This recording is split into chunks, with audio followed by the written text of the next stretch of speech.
السلام علیکم ورحمۃ اللہ وبرکاتہ۔ ان الحمد للہ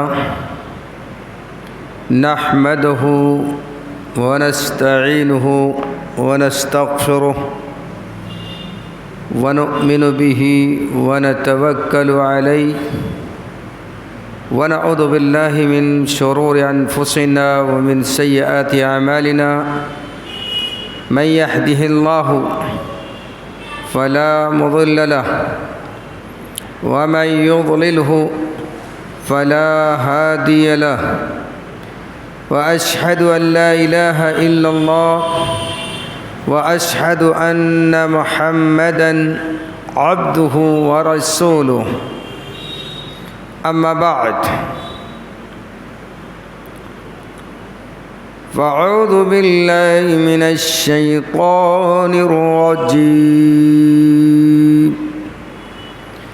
بسم الله الرحمن الرحيم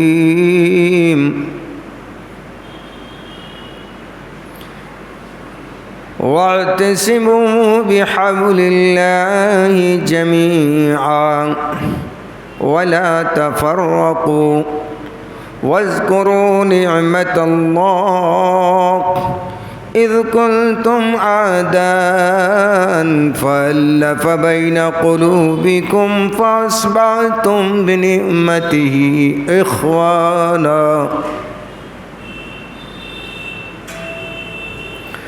وقال سبحانه وتعالى في مقام آخر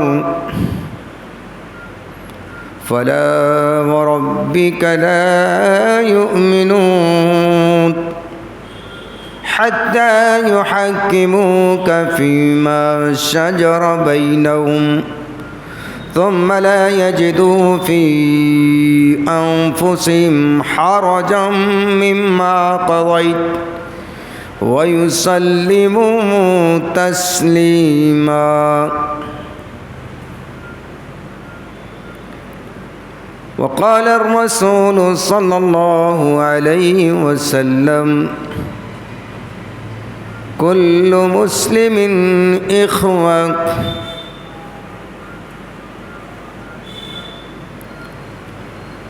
برادران اسلام، معزز سامعین و سامعات، اللہ رب العالمین کا احسان عظیم ہے کہ اس نے ہم سب کو ایک اہم موضوع پر سننے کا موقع دیا، مجھے اس بات کی توفیق دی کہ آپ کے درمیان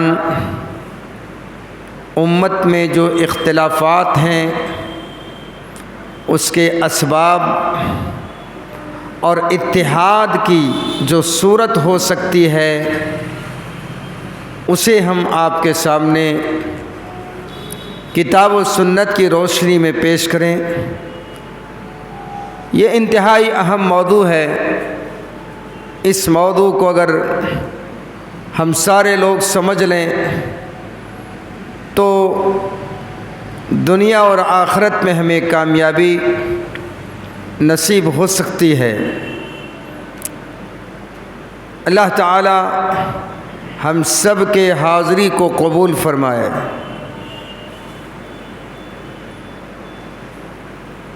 اس کے بعد وہ حضرات جو آج ہمارے درمیان موجود نہیں ہیں ان کے لیے ہمیں دعا کرنی چاہیے کہ اللہ تعالیٰ ان کی نیکیوں کو قبول فرما لے اور ان کی غلطیوں کو درگزر فرما دے۔ جن لوگوں نے اللہ کے دین کو صحیح طریقے سے سمجھا اور اس پر عمل کیا، اپنے مالک اپنے رب کو خوش کرنے کی محنت اور تگودو کی، ان تمام گزرنے والے لوگوں کے لیے ہم دعا کرتے ہیں کہ اللہ تعالیٰ ان کی قبروں کو نور سے بھر دے، ان کے درجات کو بلند فرمائے، ان کی لغزشوں کو معاف کر دے۔ آج جو لوگ موجود ہیں ان کی ایک ضرورت ہے کہ اللہ کو پیغام سمجھیں۔ اللہ رب العالمین کا جو پیغام ہے، آسمانی پیغام، اس پیغام کو سمجھیں اور اس پر اس طرح سے عمل کریں جس طرح سے ہمارے نبی جناب محمد الرسول اللہ صلی اللہ علیہ وسلم نے عمل کیا اور حکم دیا ہے۔ برادران اسلام، قرآن مجید کے اندر ہم جو غور کرتے ہیں تو اللہ تعالی تمام کے تمام مسلمانوں کو اس بات کا حکم دے رہا ہے، جو لوگ بھی اللہ کو مانتے ہیں اس بات کا آرڈر دے رہا ہے کہ سب مل کر کے اللہ رب العالمین کی رسی کو پکڑ لو، اختلاف مت کرو، الگ الگ راہیں اختیار مت کرو، متحد ہو کر کے اللہ تعالیٰ کی جو رسی ہے، حبل اللہ جس کو کہا، حبل کے معنی رسی کے ہوتے ہیں، حبل اللہ اللہ کی رسی، اس سے مراد کتاب و سنت ہے۔ تمام لوگوں کا اتفاق ہے کہ حبل اللہ سے مراد اللہ کی کتاب ہے، اللہ کے رسول صلی اللہ علیہ وسلم کے فرمان ہیں۔ جب اسے اچھی طریقے سے پکڑ لو گے، عمل کرو گے تو اختلاف سے بچ جاؤ گے۔ تو اللہ نے آرڈر دیا ہے کہ اللہ کی رسی کو پکڑو، اور سوچو تو صحیح، غور کرو۔ وَاعْتَصِمُوا بِحَبْلِ اللَّهِ جَمِيعًا وَلَا تَفَرَّقُوا وَاذْكُرُوا نِعْمَةَ اللَّهِ إِذْ كُنْتُمْ أَعْدَاءً فَأَلَّفَ بَيْنَ قُلُوبِكُمْ فَأَصْبَحْتُمْ بِنِعْمَتِهِ إِخْوَانًا۔ اللہ نے کتنی بڑی نعمت تمہیں عطا کی ہے، اور یہ اس نعمت سے مراد کیا ہے؟ اس نعمت سے مراد مکمل اسلام ہے۔ یہ جو نعمت ہے یہ اس سے مراد مکمل اسلام ہے۔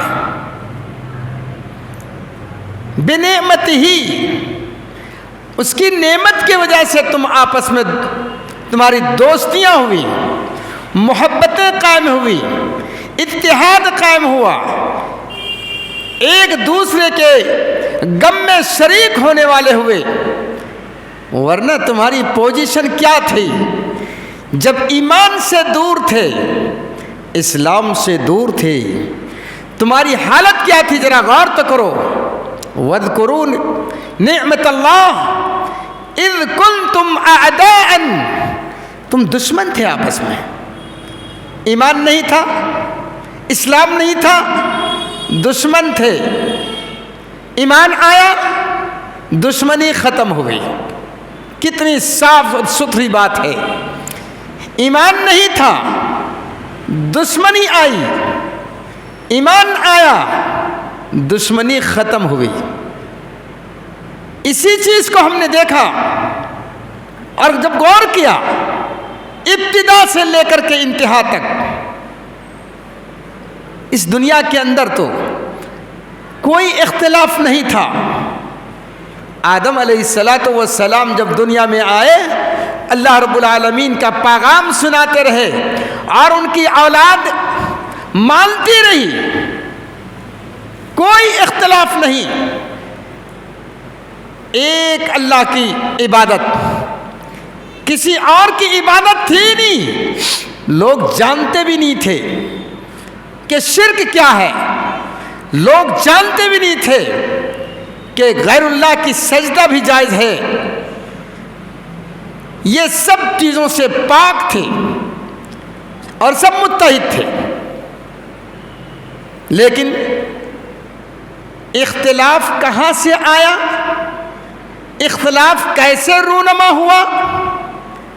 جب آسمانی قانون سے لوگوں نے اختلاف کیا، اللہ کے بتائے ہوئے قانون سے لوگوں نے روگردانی اختیار کی تو وہیں سے اختلاف شروع ہوا۔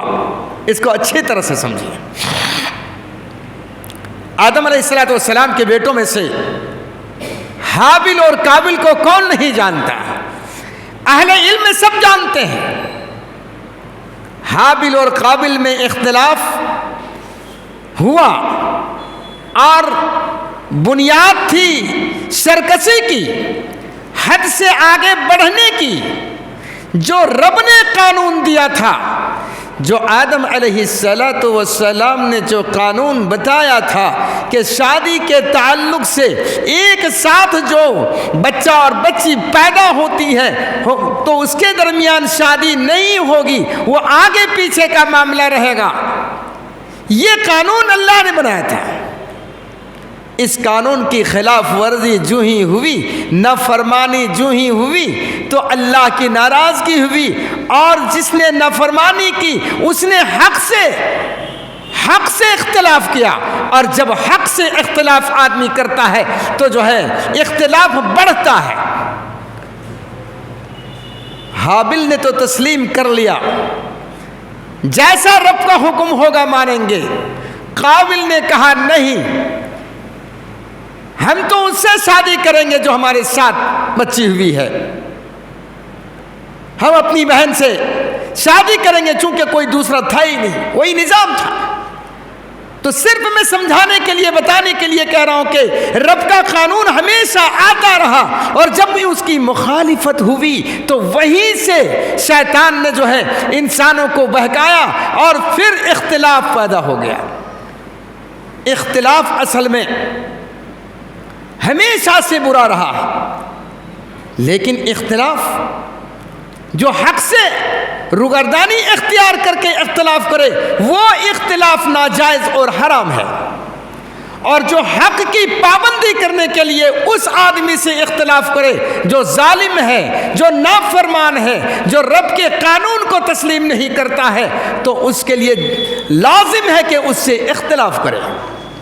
تو اختلاف کرنا ان کے لیے جائز ہے، اور جائز ہی نہیں کہ ضروری ہے۔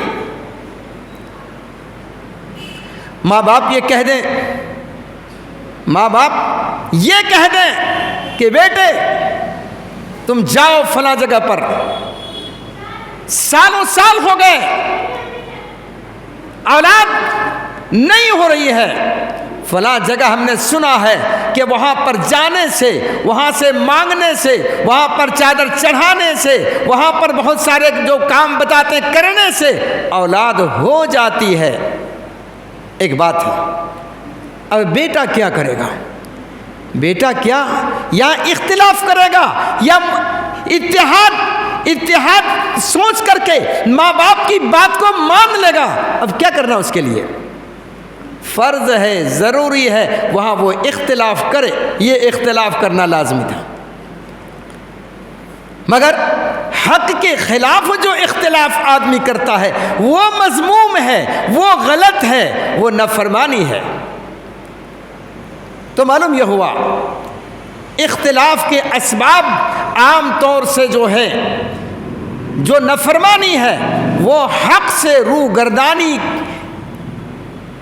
روگردانی کے وجہ سے ہے، نافرمانی کی وجہ سے آدمی اختلاف کرتا ہے۔ اس لیے میرے بھائیوں ہمیں ان باتوں پر دھیان دینا پڑے گا۔ اللہ تعالیٰ نے یہ فرمایا کہ تم سارے لوگ متحد ہو کر کے رہو، ایک راستے پر چلتے رہو، الگ الگ راستے نہ بناؤ۔ وَاعْتَصِمُوا بِحَبْلِ اللَّهِ جَمِيعًا وَلَا تَفَرَّقُوا، اللہ کی رسی کو تم سب مل کر کے پکڑ لو. وَلَا تَفَرَّقُوا، تفریق پیدا نہ کرو، الگ الگ گروہوں میں نہ بڑھ جاؤ. صحابہ کے دور سے تھوڑا ہم چلتے ہیں، یہ اختلافات کس طریقے سے ہوئے. صحابہ کرام اللہ رب العالمین کی کتابیں نازل ہوتی، اللہ رب العالمین اللہ کے نبی صلی اللہ علیہ وسلم اس آیت کا مطلب بتاتے اور اس پر سب مل کر کے عمل کرتے، کوئی اختلاف نہیں. صحابہ نے کوئی اختلاف نہیں کیا. جب تک اللہ کے نبی رہے دنیا کے اندر تو اس وقت تک صحابہ کا تو کوئی اختلاف ہونا ہی نہیں تھا، اور اگر اختلاف کر دے اللہ کے نبی سے تو وہ تو کفر کا معاملہ تھا. اس کے بعد کے دور میں بھی ہم دیکھتے ہیں کہ جو لوگ صحابہ کے طریقے پر چلتے رہے، اختلاف نہیں کیا، حق سے روگردانی اختیار نہیں کی، تو وہ ہمیشہ حق پر قائم رہے. جب بھی کوئی بات آئی تو اللہ کے قانون کے مطابق ان کا فیصلہ ہوتا رہا. کیوں؟ اس لیے کہ اللہ قرآن مجید کے اندر فرمایا فَإِن تَنَازَعْتُمْ فِي شَيْءٍ فَرُدُّوهُ إِلَى اللَّهِ وَالرَّسُولِ، کسی معاملے میں تمہارا اختلاف ہو جائے، کوئی فرق پڑ جائے تو تم جو ہے اللہ اس کے رسول کی طرف پلٹا دو، اس کے طرف رجوع کرو. پھر اختلاف رہنے کا کوئی سوال ہی نہیں تھا. اختلاف تو ہوتا، لیکن اس اختلاف کو قرآن کی روشنی میں، حدیث کی روشنی میں اختلاف دور کر لی جاتی، اور یہی طریقہ صحابہ کرام کا رہا. اس کے بعد جو ہے بعد کا دور آیا، صحابہ کے بعد تابعین کا، تبع تابعین کا، اور ایک زمانے تک ان لوگوں کا یہی طریقہ کار رہا کہ کسی معاملے میں کوئی بات ہو جائے تو قرآن و حدیث پر عمل کرتے رہے. پہلی صدی مکمل طور سے 100 سال تک آپ دیکھیں گے تو یہی بات سامنے آئے گی کہ ان کا عمل قرآن و حدیث کے اوپر تھا. بعد میں چل کر کے جو ہے مختلف رائے لوگوں کی ہونے لگی اور وہ الگ الگ راستے بنا لیے، اور یہ مکمل طور سے 400 صدی کے بعد یہ بات دیکھنے میں آئی کہ بالکل راہ لوگوں نے ایک دوسرے سے الگ کر لی اور اختلافات کرتے رہے. اسی چیز سے اللہ تعالیٰ نے روکا تھا وَاعْتَصِمُوا بِحَبْلِ اللَّهِ جَمِيعًا وَلَا تَفَرَّقُوا وَلَا تَفَرَّقُوا کہہ کر کے اختلاف سے لوگوں کو روکا تھا، لیکن لوگوں نے اس بات کو پر غور نہیں کیا اور الگ الگ راستے اختیار کر لیے. ایک اور بات، اختلافات کئی قسم کے ہوتے ہیں. کوئی بھی اختلاف ہو تو کتاب و سنت کی روشنی میں ہمیں اسے دور کرنے کی کوشش کرنی ہے، یہی اصل راستہ ہے. لوگوں کی رائے بعض معاملات میں الگ ہوتے ہیں جس کے بارے میں کتاب و سنت میں کوئی اختلاف نہیں ہے، کسی اور بھی بات میں اختلاف ہو سکتا ہے. صحابہ میں بھی آپس میں کچھ معاملات میں رہے لیکن وہ مذموم نہیں تھا، اس کے اوپر جو ہے کوئی جرم کا معاملہ نہیں تھا، یہ سمجھ کی بات تھی. سمجھ آدمی کی الگ الگ ہوتی ہے، فکر الگ الگ ہوتی ہے، لیکن ضروری ہے کہ اختلاف کو سامنے رکھا جائے کہ کس قسم کا اختلاف ہے. اگر وہ دین کے معاملے میں کوئی اختلاف ہے، شریعت کے معاملے میں اختلاف ہے، تو ہر معاملے کا حل اللہ کی کتاب کے اندر موجود ہے. ہر معاملے کا حل اللہ کی کتاب میں موجود ہے. یہ الگ بات ہے ہماری پہنچ وہاں تک ہو یا نہ ہو، یہ الگ چیز ہے. یہودیوں میں، عیسائیوں میں جو اختلافات پیدا ہوئے، کیسے ہدایتیں ان کے پاس آئی، ہدایت آنے کے بعد انہوں نے اختلاف کیا، بینات آ گئے، اس کے بعد انہوں نے اختلافات ان کے درمیان رونما ہوئے، اور انہوں نے پھر جو ہے حضرت عیسیٰ علیہ السلام کو اللہ کا بیٹا مان لیا، عزیر علیہ السلام کو اللہ کا بیٹا مان لیا. مشرکین مکہ نے فرشتوں کو اللہ کا بیٹیاں تصور کر لیا. یہ ساری چیزیں ہوتی رہی ہدایتیں آنے کے بعد. اللہ نے تو قرآن مجید میں یہ فرما دیا فمن تبع ہدایا فلا خوف علیہم ولا هم يحزنون، میری ہدایتیں ہر زمانے میں آئے گی۔ اور یہی ہوا کہ اللہ تعالیٰ نے انبیاء کرام علیہ السلام کا ایک سلسلہ جاری کیا اور ہدایتیں اللہ کی طرف سے آتی رہی، جبرائیل امین ہدایت لے کر کے آتے رہے، اور اس کے مطابق جو ہے اللہ نے جو کچھ بھی چاہا اس جو ہے ہدایت کو رسولوں کے ذریعے سے پہنچایا۔ لیکن جب اس کی مخالفت لوگوں نے کی تو لوگ گڈھے میں گرتے چلے گئے، اختلافات کی وجہ سے انحطاط پذیر ہوتے رہے، زوال آتا گیا، طاقتیں ختم ہوتی رہی، مومنوں کی طاقتیں جو ہے جو تھی یکجا اس کے اندر جو ہے کمزوری آتی گئی۔ یہ ہمیشہ سے یہ ہم دیکھ رہے ہیں، اور اس کو جو ہے قرآن کے مطالعے سے، احادیث کے مطالعے سے، تاریخ کے مطالعے سے یہ بات ثابت ہو رہی ہے کہ جب بھی اللہ کی ہدایت سے روگردانی لوگوں نے اختیار کی تو وہاں پر جو ہے اختلاف مٹا، وہاں پر جو ہے اختلاف ہوا ہے، اور اختلاف کو مٹانے کے لیے اللہ نے فرمایا کہ قرآن کا سہارا لو، قرآن کے اوپر عمل کرو، حدیث رسول کے اوپر عمل کرو۔ یہاں تک کہ اللہ تعالیٰ نے فرمایا کسی دینی معاملے میں ہمارا اور آپ کا اختلاف ہو گیا کہ اس معاملے میں کیا کریں، تو اللہ رب العالمین فرماتا ہے فَلَا وَرَبِّكَ لَا يُؤْمِنُونَ حَتَّى يُحَكِّمُوكَ فِي مَا شَجَرَ بَيْنَهُمْ ثم لا يجدوا في أنفسهم حرجا مما قضيت ويسلموا تسلیما۔ تیرے رب کی قسم ہے کوئی بھی شخص مومن نہیں ہو سکتا ہے جب تک کہ آپس کے اختلاف کے معاملات میں آپ کو اپنا فیصل نہ مان لے، یعنی محمد الرسول اللہ صلی اللہ علیہ وسلم کو اپنا فیصل تسلیم نہ کر لے، اپنا قاضی تسلیم نہ کر لے، فیصلہ کرنے والا نہ مان لے، وہ ایمان والا ہی نہیں ہے۔ فلا وربک لا یؤمنون، کتنی بڑی بات کہی، فلا وربک لا یؤمنون حتی یحکموک فیما شجر بینہم، یہاں تک کہ آپ کو اپنا فیصل نہ مان لے جس معاملے میں اختلاف ہو گیا، فیما شجر فی مختلفہ، یہ اس کا ترجمہ ہے فی مختلفہ، یعنی جس میں اختلاف ہوا ہے اس میں جب تک کہ آپ کو اپنا رہنما نہ مان لے، جب تک کہ آپ کی بات کو جو ہے فیصلہ کرنے والا نہ مان لے تو وہ مومن نہیں ہو سکتا۔ یہ اختلاف کا حل ہے، اور اختلاف حق سے روگردانی سے ہوتا ہے، اور پھر جو ہے اس کا حل کیا ہے کہ حق کو تسلیم کر لے، آسمانی فیصلے کو مان لے، اللہ اس کے رسول کی بات کو مان لے۔ اور اس کے لیے ضروری ہے کہ آدمی اپنے دل کے اندر اللہ کا تقوی پیدا کرے، اللہ کا خوف پیدا کرے۔ اگر اللہ کا خوف دل سے نکلتا ہے تو ایک آدمی دوسرے کو حق نہیں دیتا ہے، اور جب حق نہیں دیتا ہے وہاں اختلاف ہوتا ہے، ایک آدمی دوسرے آدمی سے لڑتا ہے تو حق کے لیے لڑتا ہے، ایک بھائی دوسرے بھائی سے لڑتا ہے تو حق حقوق کے لیے لڑتا ہے، ایک بہن اپنے بھائی سے جھگڑا کرتی ہے تو اپنا حق کے لیے جھگڑا کرتی ہے، اگر ماں باپ سے بھی جھگڑے ہوتے ہیں تو وہ اپنے حق کے لیے جھگڑا کرتے ہیں۔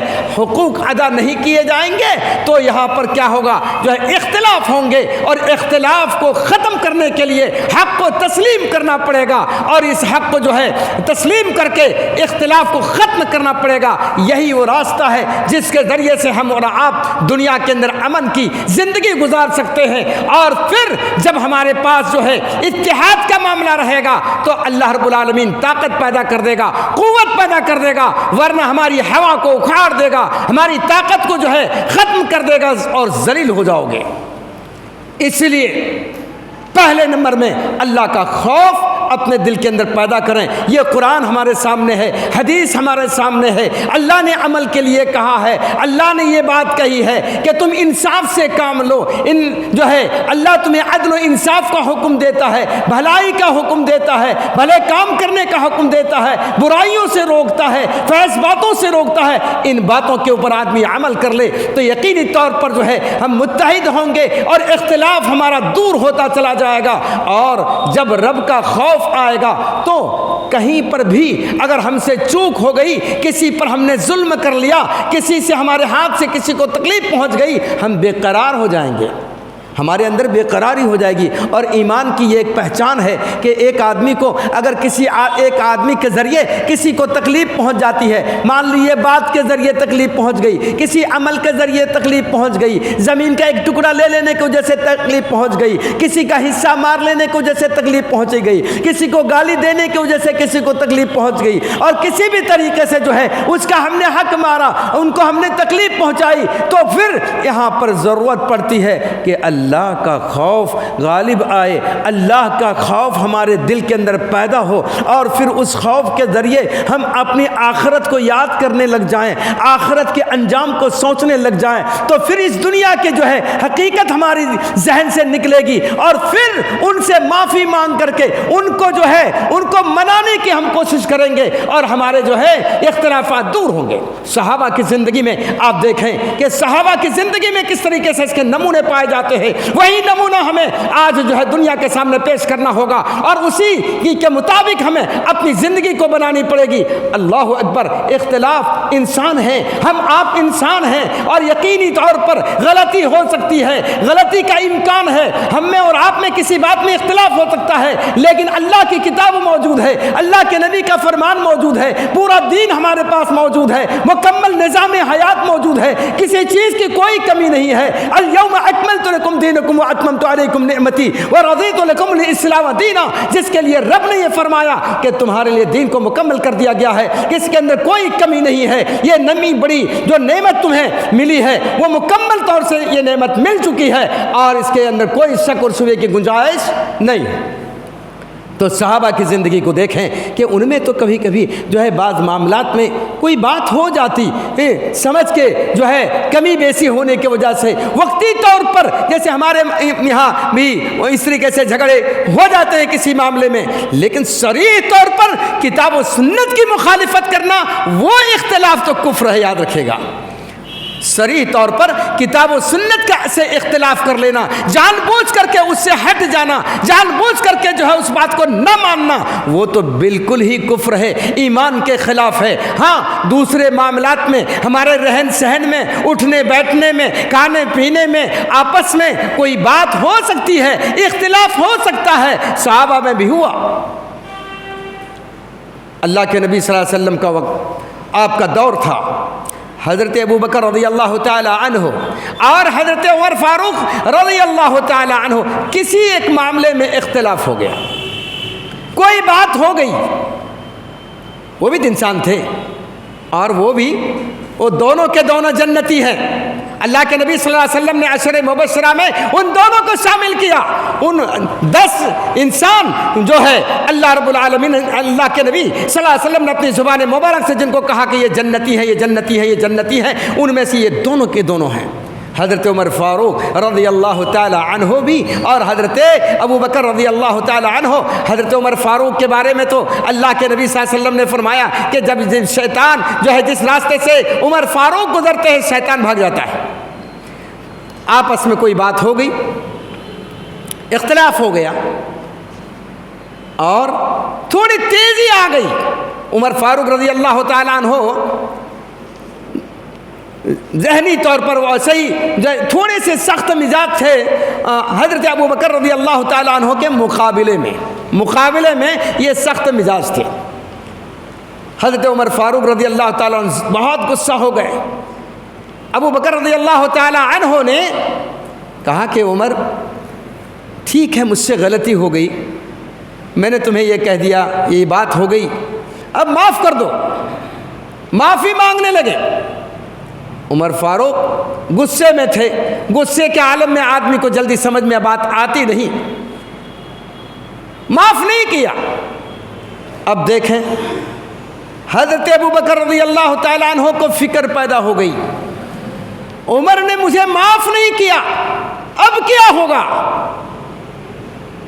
اللہ کے نبی صلی اللہ علیہ وسلم کے پاس چلے گئے، جا کر کے انتہائی غم کی صورت میں اور مغموم ہو کر کے جا کر کے کہا کہ عمر فاروق نے مجھ سے اور ان سے کچھ کہا سنی ہو گئی اور انہوں نے مجھے معاف نہیں کیا، اللہ کے رسول انہوں نے مجھے معاف نہیں کیا، اس لیے میں آپ کے پاس آیا ہوں تاکہ آپ سفارش کر دیں۔ اتنے میں حضرت عمر فاروق رضی اللہ تعالیٰ عنہ کا غصہ تھوڑا ٹھنڈا ہوا اور پھر وہاں سے چلے. دیکھا کہ ابو بکر رضی اللہ تعالیٰ عنہ نے معافی مانگی تھی اور میں نے اسے معاف نہیں کیا. وہاں پہنچ گئے. حضرت ابو بکر رضی اللہ تعالیٰ عنہ موجود ہیں. آ کر کے جو ہی آئے تو اللہ کے نبی نے فرمایا کہ ابو بکر وہ ہیں سب نے چھوڑا تھا. سب سے پہلے مجھے جو ہے جس شخص نے میری مدد کی, اور یہ یاد رکھو کہ سب کے احسانات کو ہم نے جو ہے مکمل کر دیا ہے, ادا کر دیا ہے, الا ابا بکر, مگر ابو بکر رضی اللہ تعالیٰ عنہ. یعنی یہ فضیلت والی بات تھی. اور ادھر ابو بکر رضی اللہ تعالیٰ عنہ اپنے گھٹنوں کے بل بیٹھ گئے اور کہنے لگے کہ اللہ کے رسول آپ ان کو کچھ نہ کہیں, غلطی میری تھی ان کی غلطی نہیں تھی. غلطی میری تھی ان کی غلطی نہیں تھی, آپ ان کو کچھ نہ کہیں. اور وہ کہہ رہے ہیں کہ غلطی میری تھی ان کی غلطی نہیں تھی. اللہ کے رسول جو ہے مجھ سے معافی انہوں نے مانگی, میں نے معافی نہیں دی, یہ مجھ سے غلطی ہو گئی. اب دونوں کے ایمان کو آپ دیکھیں, دونوں کے تقوی کو دیکھیں, دونوں کی کیفیت کو دیکھیں, اور جو ہے آپس میں مل کر کے ملے اور اتحاد قائم کیا اور تھوڑی جو بات ہوئی تھی اس کو ختم کر دیا. یہ مومنوں کا اتفاق, یہ مومنوں کی حالت جو ہے اتفاق کا معاملہ ہوتا ہے. چھوٹی سے چھوٹی بات میں اگر کوئی ہو جائے تو متفق ہونے کی کوشش کرتے ہیں. آج ہمارا معاملہ یہ ہے کہ چھوٹی سے چھوٹی بات ہو جائے تو ایک زمانے تک اس اختلاف کو لے کر کے بیٹھ جاتے ہیں. اگر شادی بیاہ کے تعلق سے کبھی کسی نے نہیں پوچھا تو وہ بات دل میں لے لیا, کہ کوئی بات کہہ دی وہ بات دل میں لے لیا, اور ایک زمانے تک اس کا اثر چلتا رہتا ہے. کیا آج کے زمانے میں ایسے لوگ موجود نہیں ہیں جو اپنے بھائیوں سے برسوں برس سے بات چیت بند کیے ہوئے ہیں, اپنی بہنوں سے بات چیت بند کیے ہوئے ہیں, اپنے لوگوں سے بات چیت بند کیے ہوئے ہیں؟ یہ جو ہے امت کے لوگ ہیں جو کتاب و سنت کے حامل ہیں, جن سے یہ اللہ نے یہ کہا وَاعْتَصِمُوا بِحَبْلِ اللَّهِ جَمِيعًا وَلَا تَفَرَّقُوا, اللہ کی رسی کو تم سب مل کر کے مضبوطی کے ساتھ پکڑ لو. ان کا یہ معاملہ ہے. یہی وجہ ہے میرے بھائیوں آج ہم اور آپ دنیا کے اندر ذلت کی زندگی گزار رہے ہیں.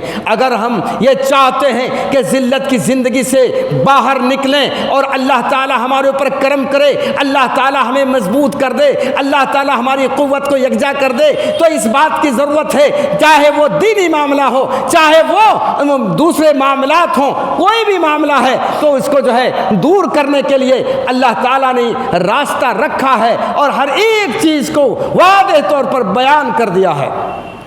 اس لیے اپنے تمام بھائیوں سے, آپ جتنے لوگ یہاں پر بیٹھے ہوئے ہوں, یا تو دینی اختلاف, ہم جو عبادات کرتے ہیں, ہماری جو عبادتیں ہیں اس میں بھی اختلاف ہے, اور یقینی طور پر اختلاف رونما ہوتے ہیں. آپ دیکھ رہے ہیں الگ الگ طریقے لوگوں نے ایجاد کر رکھے ہیں. پہلے تو ہم یہ کہیں گے کہ پہلے اپنی عبادت کو ایک طرح سے کرو اور اسی طریقے سے عبادت کی جائے جس طریقے سے اللہ تعالیٰ نے اپنے رسول کے ذریعے سے ہمیں حکم دیا ہے. اس میں فرق نہیں ہونا چاہیے, ذرہ برابر فرق نہیں ہونا چاہیے. ہاں, آپ کے ذہنی اعتبار سے کہیں پر جو ہے کوئی معاملہ ہے اور نہیں سمجھ پا رہے ہیں تو اللہ تعالیٰ اس سے معاف کر دے گا, اس اختلاف کو معاف کر دے گا.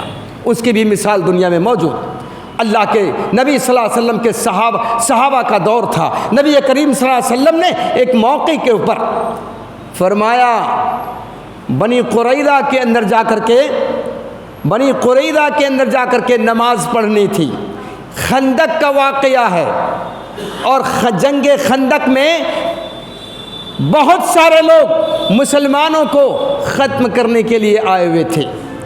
اور جب لڑائی مکمل ہو گئی, اللہ نے جیت دے دی, سارے لوگ بھاگ گئے اور اللہ کی طرف سے مدد آئی. آندھی اور طوفان کا معاملہ آیا, ان کا جو خیمے گاڑ رکھے تھے اللہ نے ان خیموں کو برباد کر دیا. اب ان کی ہمت ٹوٹ گئی, اب وہاں سے سارے روانہ ہو گئے اور مشرکین مکہ بھی اپنا راستہ لے لیا. تو اب جو ہے صحابہ نے کہا کہ اب تو کام مکمل ہو گیا, اب ہمیں اپنے اپنے گھر کی طرف جانا چاہیے. اللہ کے کے رسول صلی اللہ علیہ وسلم ابھی زرہ پہنے ہوئے تھے اور جو ہے ابھی تک جو ہے آپ تیار تھے.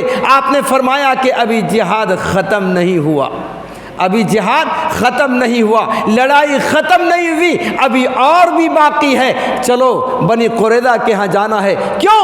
کیونکہ انہوں نے غداری کی تھی, پہلے وعدہ کیا تھا کہ تمہارے اوپر کوئی حملہ کرے گا ہم تمہارا ساتھ دیں گے, لیکن یہی وہ لوگ تھے جنہوں نے ان لوگوں کو بلا کر اور ان کا ساتھ دینے کا جو ہے کا معاملہ کیا, اور انہوں نے سوچا کہ جب لوگ باہر سے آئیں گے ہم لوگ بھی ان سے اختلاف کر کے ان کو ختم کر دیں گے. یہ بات حضرت جبرائیل نے بتا دی, اللہ تعالیٰ نے بتا دیا کہ اس طریقے سے معاملہ ہے. تو بنی قریظہ جانا تھا اور آپ صلی اللہ علیہ وسلم نے فرمایا اپنے صحابہ سے کہ تم عصر کی نماز وہیں پڑھو گے.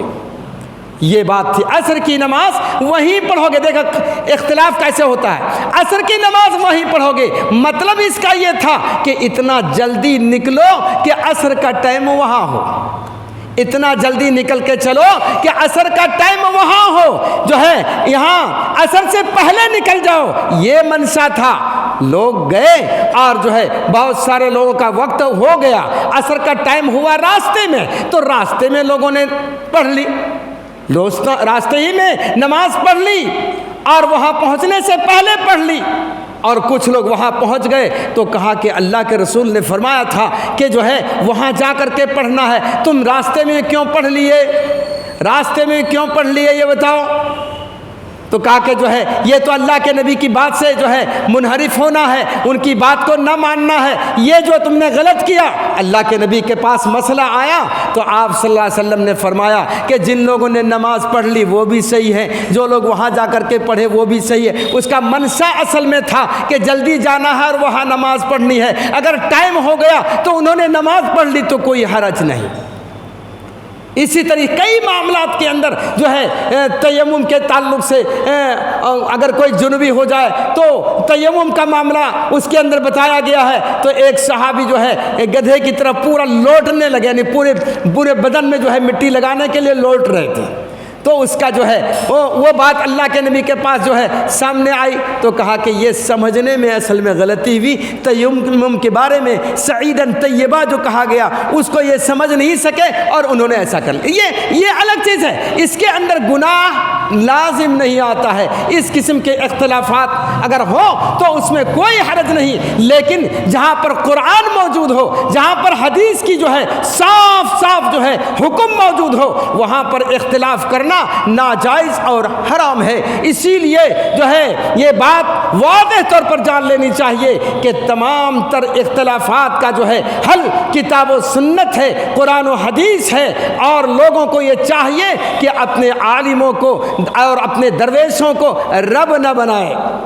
اللہ تعالیٰ نے قرآن کریم کے اندر اختلاف کا وجہ کیا ہے, دیکھیے قرآن حدیث سے دور ہٹنا یا جو ہے دین سے دور ہٹنے کا سبب یہ اصل میں بنتا ہے کہ بہت سارے لوگوں نے اپنے عالموں کو اور اپنے درویشوں کو رب بنا لیا. آپ یہ کہیے گا کہ کسی نے تو رب نہیں کہا, کسی عالم کو رب نہیں بنایا ہے, آپ یہ بات کیسے کہتے ہو؟ اللہ کے نبی صلی اللہ علیہ وسلم پر جب یہ آیت نازل ہوئی اتخذوا احبارهم ورهبانهم اربابا من دون اللہ, لوگوں نے اپنے عالموں کو اور اپنے درویشوں کو رب بنا لیا. تو حاتم طائی کے بیٹے عدی نے ایک سوال کر دیا. وہ عیسائی تھے, حضرت عدی کیا تھے؟ پہلے عیسائی تھے. انہوں نے کہا کہ اللہ کے رسول یہ جو ہے آپ نے جو تلاوت کی ہے جس کے اندر یہ بات موجود ہے کہ لوگوں نے رب بنا لیا, ہم لوگوں نے تو کبھی بھی اپنے احبار کو رب نہیں بنایا. احبار لفظ وہی استعمال ہوتا تھا جیسے آپ ہمارے یہاں آج کے دور میں عالم جو ہے یا مولوی یا مولانا اس طرح سے کہتے ہیں, وہ کہتے تھے احبار. تو احبار کا لفظ چونکہ قرآن میں آیا تو وہ کہنے لگے کہ ہم نے کبھی احبار کو اپنا رب نہیں بنایا. یہ بات قرآن میں کیسے آیا؟ اللہ کے نبی صلی اللہ علیہ وسلم نے تشریح بیان کی اور اس کو واضح کیا کہ احبار کا مطلب جو ہے اللہ تعالیٰ نے جو ہے یہ واضح کیا. اللہ کے نبی صلی اللہ علیہ وسلم نے اپنی زبان مبارک سے ان کو سمجھایا کہ کیا تم علماء کے کہنے سے, اپنے عالموں کے کہنے سے کسی چیز کو حرام یا کسی چیز کو حلال نہیں مانتے ہو؟ یہ بتاؤ, تمہارے عالم نے کہہ دیا فلاں چیز حرام ہے, کوئی دلیل نہیں. تمہارے عالم نے کہہ دیا کہ فلاں چیز حلال ہے، کوئی دلیل نہیں، تم مانتے ہو یا نہیں مانتے ان کو؟ تو کہنے لگے کہ اللہ کے رسول ہم تو ایسے ہی مانتے تھے، اپنے عالموں کو ایسے ہی مانتے، جب وہ کسی چیز کو حلال کہتے تو ہم بھی حلال کہتے، اور جب کسی چیز کو حرام کہتے تو ہم بھی حرام کہتے، ہم اس بات کو مانتے تھے۔ تو کہا یہی ہے رب بنانا، یہی ہے رب بنانا کسی کو، تم نے ان کو رب بنا لیا، اس لیے کہ کسی بھی چیز کو حلال کرنا یا کسی بھی چیز کو حرام کرنا کس کا حق ہے؟ اللہ کا حق ہے۔ کسی چیز کا حق، کسی چیز کا حلال کرنے کا حق کس کو ہے؟ اللہ کو ہے۔ کسی چیز کو جو حرام کرنے کا حق کس کو ہے؟ اللہ کو ہے۔ جب تک دلیل نہ دے دے عالم، اس کو جو ہے آدمی کو ماننا نہیں چاہیے۔ یہ سارے جو اختلافات ہمارے درمیان ہیں، یہ اس کا سبب یہی ہے میرے بھائیوں کہ ہم دلیل نہیں مانگتے ہیں، قرآن و حدیث سے دلیل نہیں مانگتے ہیں۔ واضح جو حکم ہوتا ہے اس حکم کو چھوڑ کر کے متشابہات میں پڑ جاتے ہیں، اس حکم کو چھوڑ کر کے شکوک و شبہات کے اندر پڑ جاتے ہیں۔ اسی لیے ہمیں شکوک و شبہات میں پڑنے کی ضرورت نہیں، جو جس کا حکم جس طریقے سے اللہ اور اس کے رسول نے بتا دیا ہے اسی طریقے سے ہمیں اس کو مان لینا چاہیے۔ تو علماء کو لوگوں نے اپنا رب بنا لیا، یہودیوں نے، نصرانیوں نے، جس کے وجہ سے ان کے یہاں اختلافات پیدا ہوئے، اور ہمارے یہاں بھی یہ اختلافات اسی وجہ سے ہوا کہ جس کسی نے چاہا حرام کہہ دیا، حلال کہہ دیا۔ ہم تو یہاں تک کہتے، اور ہم کیوں کہیں؟ قرآن یہ کہہ رہا ہے کہ حلال یا حرام کرنے کا معاملہ صرف اللہ تعالیٰ کا۔ کیا خیال ہے کہ جناب محمد الرسول اللہ صلی اللہ علیہ وسلم کسی چیز کو اگر حرام کرنا چاہیں، نعوذ باللہ اللہ کے حکم کے بغیر، تو کر سکتے؟ کسی بھی چیز کو اگر کہہ دیں کہ میں نے اس کو حرام قرار دیا تو کیا وہ حرام ہو جائے گا؟ نہیں ہوگا۔ جب محمد الرسول اللہ صلی اللہ علیہ وسلم کو اللہ تعالیٰ نے اس بات کی اجازت نہیں دی ہے کہ کسی بھی چیز کو تم حرام کر دو یا کسی بھی چیز کو حلال کر دو تو تمہارے لیے جائز ہو جائے گا، صحیح ہوگا، تو جب رسول صلی اللہ علیہ وسلم کو یہ حق نہیں ہے تو علماء کرام کو یہ حق کہاں سے پہنچا؟ کیسے انہوں نے جو ہے حلال یا حرام کر دیا؟ یہی بات سمجھنے کی ضرورت ہے کہ تمام معاملات کو اللہ کی طرف پلٹانا ہے، اور رسول جو بات بتائیں اسی کے اوپر ہمیں چلنا ہے۔ اور رسول بھی کسی چیز کو حلال یا حرام نہیں کرتے بلکہ رب کے حکم سے کہتے، وما ينطق عن الهوى ان هو الا وحی یوحى۔ محمد الرسول اللہ صلی اللہ علیہ وسلم اپنے جانب سے کسی چیز کو حلال یا حرام نہیں کہتے بلکہ اللہ کے جانب سے جو وحی نازل ہوتی وہی بات کہتے۔ ایک واقعہ، حضرت زینب رضی اللہ تعالی عنہا اللہ کے نبی صلی اللہ علیہ وسلم کے بیویوں میں سے ایک بیوی ہیں، وہی زینب جن کو ام المساکین کہا گیا۔ ام المساکین حضرت زینب رضی اللہ تعالی عنہا جو امہات المومنین میں سے ہے، ان کا جو ہے یہ ان کا واقعہ ہے کہ وہ جو ہے اللہ کے نبی صلی اللہ علیہ وسلم کی عادت مبارکہ تھی کہ عصر کے بعد اپنے تمام بیویوں سے ملتے، کئی بیویاں تھیں، تمام بیویوں سے ملتے، ان کے حال چال معلوم کرتے، ان کے احوال معلوم کرتے، یہ آپ کی روز کی عادت تھی۔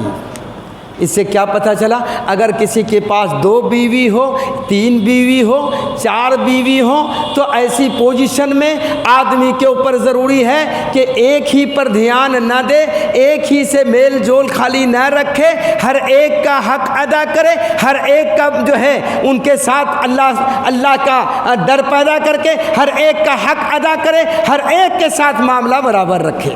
یہ بالکل واضح ہے۔ ہاں دلی طور پر اگر کسی سے زیادہ محبت ہو جائے وہ اللہ کے ہاتھ میں ہے، لیکن عملی طور پر آدمی کو یہ چاہیے کہ برابر کا معاملہ کرے۔ اللہ کے نبی صلی اللہ علیہ وسلم ہر بیوی کے پاس جاتے، ان کے احوال معلوم کرتے، تو آپ صلی اللہ علیہ وسلم حضرت زینب کے پاس جب جاتے تو وہاں پر ان کو جو ہے شہد ملتی، ایک کٹورے کے اندر شہد لا کر کے آپ کو دے دیتی اور آپ پیتے اور بات چیت میں مشغول ہو جاتے۔ تھوڑی دیر ہو جاتی تو دوسری جو امہات تھیں، امہات المومنین جو ہے دوسری جو بیویاں تھیں، وہ کہنے لگی کہ زینب کے ہاں اللہ کے نبی تو زیادہ بیٹھتے ہیں اور جو ہمارے یہاں ان کے مقابلے میں کم ٹائم دیتے ہیں۔ اللہ اکبر. دیکھیے شیطان جو ہے نا کسی کے بھی ذہن کو خراب کر سکتا ہے. انسان ہے نا, بشر ہے نا, دیکھیے ان سے زیادہ بہتر کون ہوں گی جو اللہ کے نبی صلی اللہ علیہ وسلم کی جو ہے بیویاں ہیں. ہاں, ان سے بہتر جو ہے کن کا معاملہ ہوگا, لیکن ان کے ذہن کو بھی شیطان نے خراب کیا اور کہا کہ اس بات سے ہمیں روکنا چاہیے.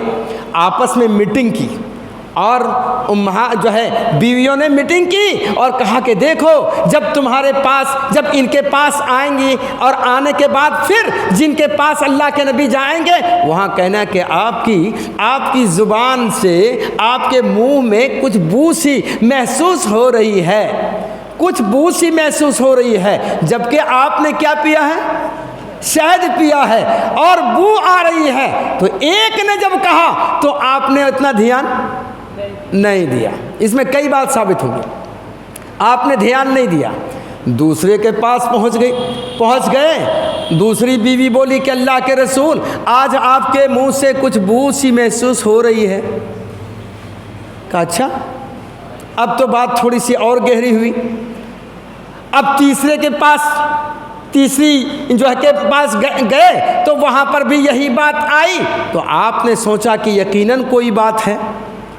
اچھا, مغافیر کی بو, وہ کہنے لگی مغافیر کی بو ایک گھاس ہے, ایک گھاس کو مغافیر کہتے ہیں, اس میں تھوڑی سی بدبو آتی ہے کہ ہو سکتا ہے شہد کی مکھی اس میں بیٹھ کر کے اور اس میں سے کچھ نکالا اور اس میں ڈال دیا ہو سکتا ہے, اور بدبو سے آپ جو ہے پرہیز کرتے تھے.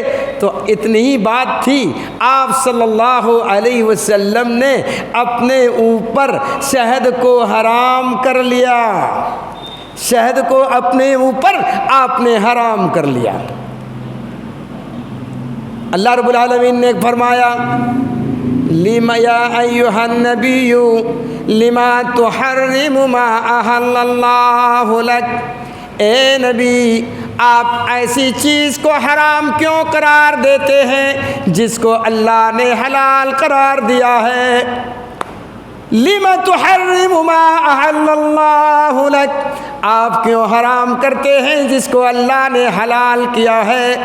معلوم یہ ہوا کہ اللہ رب العالمین نے کسی کو یہ اتھارٹی نہیں دی, کسی کو اختیار نہیں دیا, کسی کو یہ طاقت و قوت نہیں دی کہ اپنے جانب سے کسی چیز کو حلال کرے یا حرام کرے.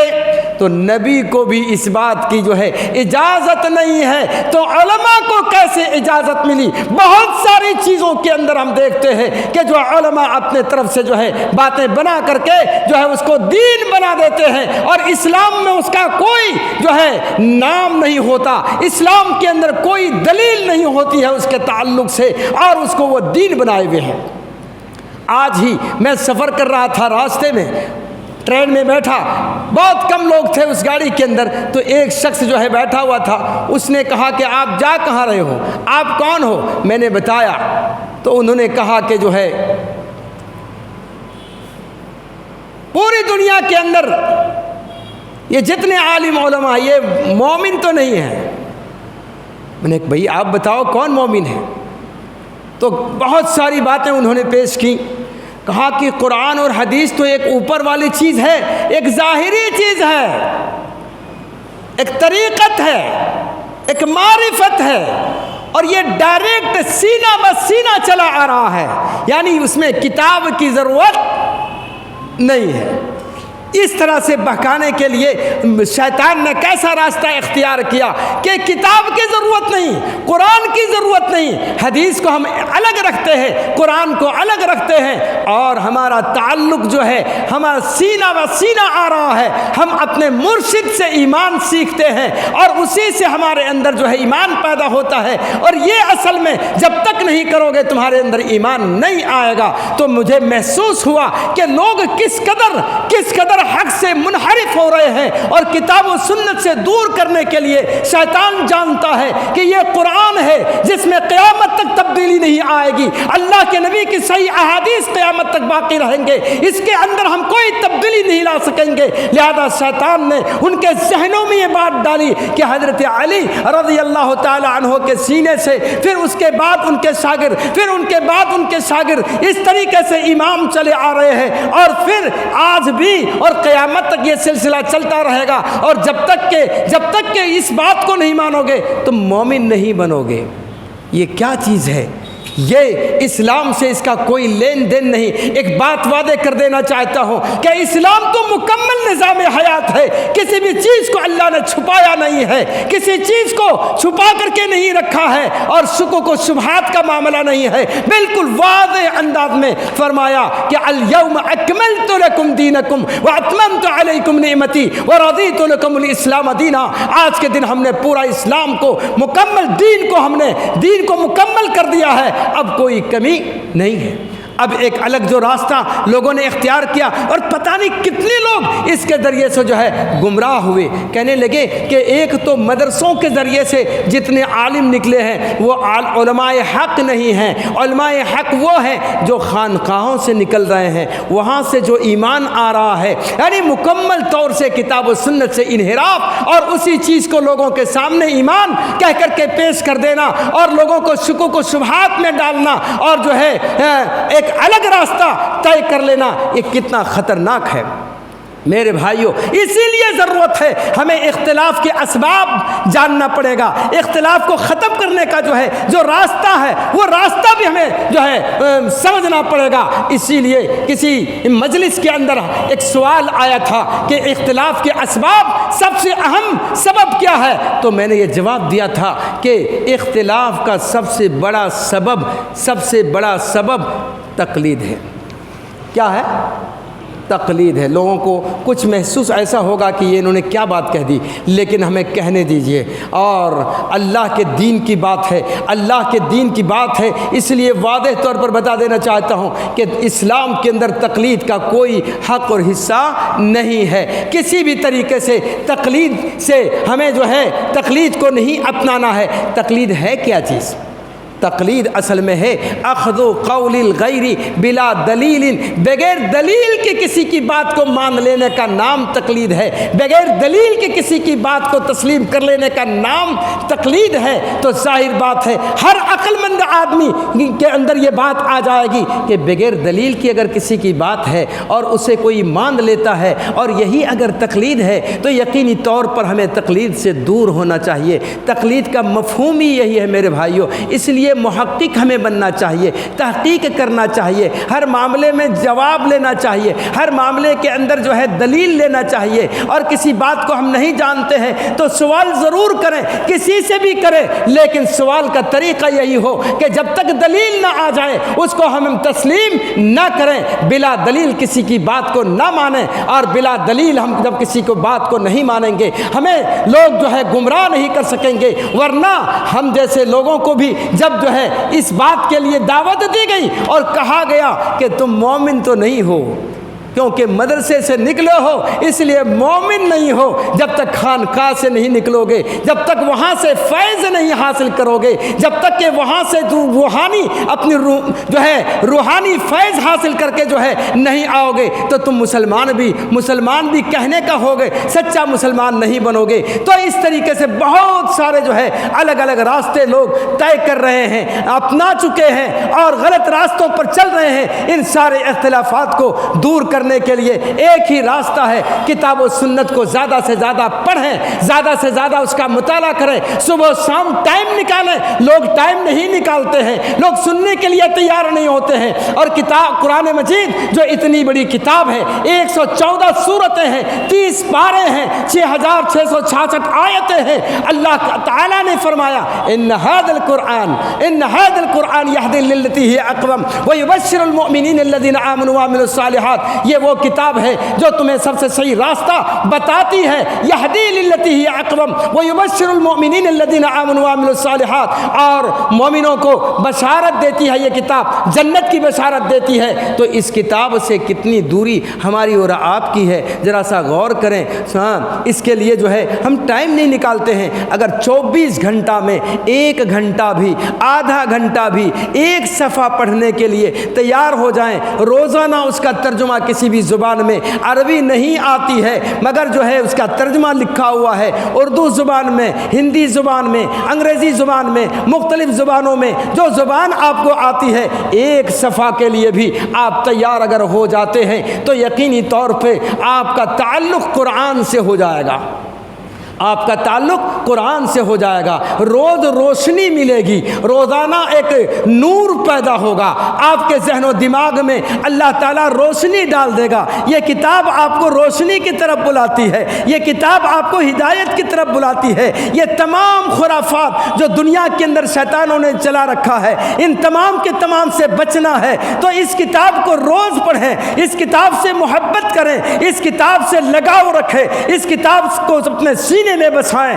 تو یقینی طور پر جو ہے ہمارا اور آپ کا جو ہے ایمان مضبوط سے مضبوط ہوتا چلا جائے گا، روزانہ روشنی پہنچے گی، اور اس طریقے سے ہم جو ہے گناہ سے بچتے رہیں گے، ضلالت سے اور گمراہی سے بچتے رہیں گے۔ تو میں یہ چاہوں گا کہ آپ میں سے ہر شخص اس بات کا عہد کرے، آپ میں سے ہر شخص اس بات کا عہد کرے، میں خود اپنے لیے عہد کرتا ہوں کہ اے اللہ تو ہمیں قرآن سے محبت کی توفیق عطا فرما دے تاکہ سارے اختلافات کو سمجھ بھی جائیں اور اس کو دور کرنے کا راستہ بھی ہمیں مل جائے۔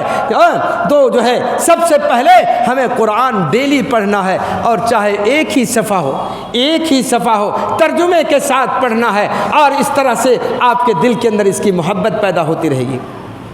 تیار ہو بھائی؟ آپ تیار ہیں؟ ایک صفحہ، کم سے کم ایک صفحہ پڑھ لیں، ترجمے کے ساتھ پڑھ لیں، اور حدیث میں سے اگر کوئی کتاب آپ کو میسر ہے، چاہے بخاری ہو، مسلم ہو، کوئی بھی ایک کتاب جو ہے آپ اس کو سامنے رکھیں، ایک آدھ صفحے کے اوپر آپ غور و فکر کریں اور اسے پڑھیں، ایک مہینے کے اندر آپ کو اس کی لذت محسوس ہوگی اور قرآن سے محبت ہو جائے گی۔ جس دن آپ قرآن نہیں پڑھیں گے تو اس دن آپ کو ایسا لگے گا کہ آپ نے کوئی جرم کیا ہے، آپ سے کوئی چیز چھوٹ گئی ہے، اس لیے کہ جب قرآن پڑھیں گے تو تعلق اللہ سے ہوگا، اللہ سے محبت قائم ہوگی، اللہ سے رشتہ قائم ہوگا، اور جب بندے کا رشتہ اللہ سے مضبوط ہوتا ہے تو پھر اتحاد آئے گا۔ جب اللہ سے، دین سے رشتہ جوڑے گا، قرآن سے رشتہ جوڑے گا، حدیث سے آپ کا رشتہ جوڑے گا تو آپ کے درمیان ایک دوسروں سے محبت ہوگی، اور آپ جو ہے ایک دوسروں کا خیال رکھنا شروع کریں گے، اپنے بھائی کا بھی حق دے دیں گے، بہنوں کا بھی حق دے دیں گے، اپنے باپ کا صحیح حق دیں گے، اپنے ماں کے ساتھ اچھا سلوک کریں گے، اپنے پڑوسی کے ساتھ اچھا سلوک کریں گے، اور لوگوں کے ساتھ آپ کا جو برتاؤ ہوگا وہ ایک نرالا برتاؤ ہوگا، لوگوں احساس کرنے لگیں گے یہ تبدیلی کہاں سے آئی ہے، یہ تبدیلی آخر کسی کتاب سے آئی ہے، تو وہ کون سی کتاب ہے، لوگ معلوم کریں گے، پتہ چلے گا اب انہوں نے قرآن پڑھنا شروع کر دیا ہے تو ادھر ان کی عادتیں اچھی ہو گئی ہے، قرآن پڑھنا شروع کر دیا ہے تو ان کے تعلقات لوگوں سے اچھے ہو رہے ہیں، اور جو ہے غیروں تک اس کو پہنچانے کا شوق اور جذبہ بڑھتا چلا جا رہا ہے۔ بہرحال قرآن و حدیث سے اپنا تعلق مضبوط سے مضبوط کرتے چلے جائیں، جب جو ہے ہم انشاءاللہ اللہ کے محبوب بندوں میں شمار ہوں گے، اور اللہ تعالی ہمارے سینوں کے اندر محبت پیدا ڈال کر دے گا، ایک دوسروں سے محبت کرنے کی جو ہے عادت ہو جائے گی۔ اللہ نے فرمایا وَكُنْتُمْ، اور تم جو ہے کیا تھے، دشمن تھے، اعداءً، تم سارے آپس میں دشمن تھے، اور یہ دشمنی ختم ہوئی تو ختم کیسے ہوئی؟ ایمان کی وجہ سے نہیں ہوئی۔ ایمان آئے گا کہاں سے؟ ایمان آئے گا قرآن سے، ایمان آئے گا حدیث کے ذریعے، ایمان پیدا ہوگا عمل کے ذریعے، ایمان پیدا ہوگا اللہ کے احکامات کو ماننے سے، ایمان پیدا ہوگا نبی کی اطاعت سے، ایمان پیدا ہوگا ایک دوسرے کے حقوق کو سمجھنے سے، ایمان پیدا ہوگا آپ اپنے بیوی کے حق کو ادا کریں گے، اپنی ماں بہن کی حق کو ادا کریں گے۔ تو بہرحال یہ سارے حق حقوق کا جو معاملہ ہے انتہائی اہم ہے، اس کو ہمیں سمجھنا چاہیے، اس کو جو ہے اس کو اپنی زندگی میں لانے کی ضرورت ہے، تاکہ جو ہے ہم قیامت کے روز جب کھڑے ہوں اور اللہ کے سامنے ہوں تو ہم جواب دے سکیں، اور اللہ تعالیٰ کے یہاں جو ہے ہماری پذیرائی ہو، اور جہنم کا معاملہ نہ ہو، جنت کا معاملہ ہو، اور اسی طریقے سے محبت کے ساتھ اپنی زندگی کو گزارتے چلے جائیں۔ اللہ کے نبی صلی اللہ علیہ وسلم نے فرمایا کہ تم میں کوئی جنت نہیں جا سکتا ہے، الا خبردار، لن تدخلوا الجنہ، تم جنت میں نہیں جا سکتے ہو حتی تؤمنوا، جب تک کہ ایماندار نہیں بنو گے، حتی تؤمنوا، یہاں تک کہ ایماندار نہیں بنو گے، ولن تؤمنوا، اور ایمان والا بھی نہیں بن سکتے ہو، حتی تحابوا، یہاں تک کہ آپس میں محبت نہ ہو جائے۔ محبت کب پیدا ہوگی؟ جب اختلاف دور ہوگا۔ محبت کب پیدا ہوگی؟ جب اختلاف دور ہوگا۔ ادھر اختلاف باقی ہے تو محبت قائم ہوگی؟ نہیں ہوگی۔ تو رب اللہ کے نبی نے کیا فرمایا؟ تم جنت میں نہیں جا سکتے ہو، جنت کے اندر جانے کا تم مستحق نہیں ہو سکتے ہو جب تک کہ آپس میں محبت نہ کرو، اور محبت تم جو ہے مکمل تمہارا ہو ہی نہیں سکتا جب تک کہ تم ایماندار نہ بن جاؤ۔ تم ایماندار بن ہی نہیں سکتے ہو جب تک کہ تم آپس میں محبت نہ کرو ایک دوسروں سے۔ الا ادلکم بشیء اذا فعلتموہ، کیا میں تمہیں ایسی بات نہ بتا دوں، کیا میں تمہیں ایسی بات نہ بتا دوں جب تم اس کام کو کرو گے وہ چیز تمہارے اندر پائی جائے گی تو محبت آ جائے گی اور آپس میں اتحاد پیدا ہو جائے گا۔ وہ کیا ہے؟ افشوا السلام، سلام کو پھیلاؤ، اور واطعموا الطعام، اور کھانا کھلاؤ، سلام کو پھیلاؤ اور کھانا کھلاؤ لوگوں کو، تو اس کے ذریعے سے محبت پیدا ہوگی۔ تو بہرحال جو ہے محبت کے ذریعے اتفاق و اتحاد ہی کے بعد ہمارا اور آپ کا اتحاد ہو سکتا ہے۔ بہت سارے بھائی لوگ برساں برس سے اپنے بھائیوں سے بات چیت بند کیے ہوئے رہتے ہیں۔ برساں برس سے میں نے معلوم کیا، کسی نے مجھے بتایا کہ 10 سال ہو گئے، کسی کو میں نے دیکھا 15 سال ہو گئے، آپس میں بات چیت نہیں ہے، آپس میں بات چیت نہیں ہے، معمولی باتوں میں۔ تو بہرحال یہ ساری چیزیں جو ہے ایمان کے خلاف ہے، اسی لیے ہمیں ان چیزوں سے بچنا ہے اور کتاب و سنت کے اوپر عمل کر کے، اللہ اور اس کے رسول سے محبت کر کے، اللہ اور اس کے رسول کی جو ہے سے اپنا تعلق جوڑ کر کے اپنی آخرت کو بنانے کی صحیح کریں، آخرت کو بنانے کی فکر کریں، اور یہی فکر ہماری انشاءاللہ دنیا اور آخرت میں کامیابی کا سبب بنے گا۔ اللہ تعالیٰ سے یہ دعا کرتے ہیں کہ اے اللہ تو ہمیں ہمارے درمیان کتاب و سنت کی روشنی میں اتحاد کی توفیق عطا فرما دے، اتحاد کی توفیق عطا فرما دے کتاب و سنت کی روشنی میں، اور کوئی بنیاد نہیں ہے، ساری بنیادیں غلط، یہی بنیاد ہے کتاب و سنت، اسی بنیاد پر ہم متفق ہو سکتے ہیں، متحد ہو سکتے ہیں، ورنہ چاہے کچھ بھی ہو ہم اس سے اختلاف کرتے رہیں گے، اس بات کو نہیں مانیں گے، جس بات کو رب نے منع کیا اسے ہم نہیں کریں گے، جس بات کو اللہ نے حکم دیا ہے اسے کرنے کے لیے کہیں گے۔ یہی تو اصل ہے، اللہ ہی جس چیز کو چاہتا ہے حکم دیتا ہے، یہ کرنا ہے تو کرو، اس سے رک جاؤ تو رک جاؤ، تو یہ اللہ کا یہ سب کام ہے۔ اللہ تعالیٰ سے دعا ہے کہ اللہ تعالیٰ ہمارے اور آپ کے دلوں میں ایک دوسروں کی محبت پیدا فرما دے، اور جو ہے اختلاف سے اللہ ہمیں دور کر دے، اور امت کے اندر اتحاد قائم کرنے کی توفیق نصیب فرمائے۔ ربنا تقبل منا انك انت السميع العليم وتب علينا انك انت التواب الرحيم واخر دعوانا ان الحمد لله رب العالمين والسلام عليكم ورحمة الله وبركاته۔